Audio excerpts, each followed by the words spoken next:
Alright guys, ang mapagpalang araw sa inyong lahat. Nandito na naman ang ating reaction video ni Road Trip. And don't forget to subscribe this channel, Road Trip.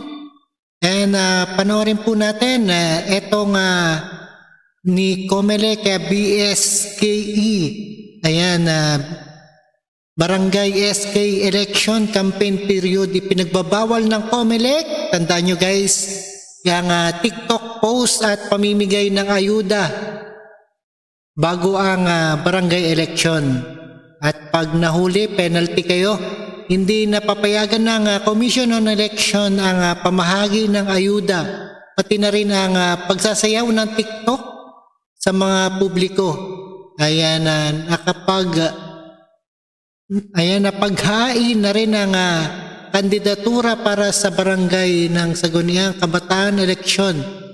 Ayon sa Comelec, natuturing itong maagang pangungampanya at labag sa eleksyon rules at ginagawa ng labas sa tinakdang campaign period.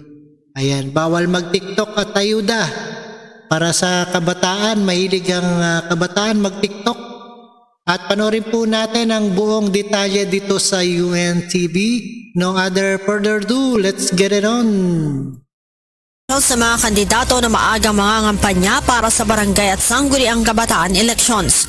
Ayon kay Comelec Chairman George Erwin Garcia, hindi napapayagan maging ang pagtitiktok kapag nakapag-file na ang mga ito ng COC. Maaari lamang ang pangangampanya simula sa October 19 hanggang 28. Kahit anong sabihin nila, kahit kunyari pasayaw-sayaw doon, pa-TikTok dyan, yan po ay pangangampanya. Wala namang kadahilan na magta-TikTok at magsasayaw, lalo't kandidato ka na. Pigilan lang ang sarili, yun lang po ang gusto natin sabihin. Just to equalize everything. Yun naman po ang purpose, kaya nga kahit yung pagdidistribute po ng ayuda, ipinagbabawal natin sapagkat hindi po tama yun. Lalo pat siya ay maaaring pumabor sa isang incumbent. Payo ni Chairman Garcia sa ibang politiko, bantayan ang maagang pangangampanya ng kanilang mga kalabang kandidato. Bantayan na lang po yung mga magkakalaban, i-report at filean niyo po ng kaso. Yung may mga ganyan, ibig sabihin, engage po sa premature campaigning, yung mga kalaban po ninyo. Sino man ani ang mahuhuling lumalabag sa mga alituntunin na ipinatutupad ng Comelec, kabilang ang early campaigning ay mahaharap sa kaso.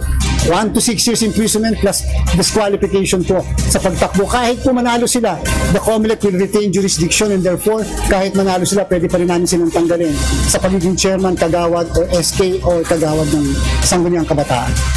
Mag-uumpisa ang filing ng Certificate of Candidacy sa August 28 hanggang September 2, habang ang election period naman ay sa August 28 hanggang November 29. Leia. Alright, yan, napakinggan nyo ang ating pinagbabawal ng Comelec at yung mga kandidato nagtitiktok, bawal at baka mahuli kayo, may kulong yan at sa pag-ayuda, bawal din. At maraming salamat sa inyong lahat and peace out.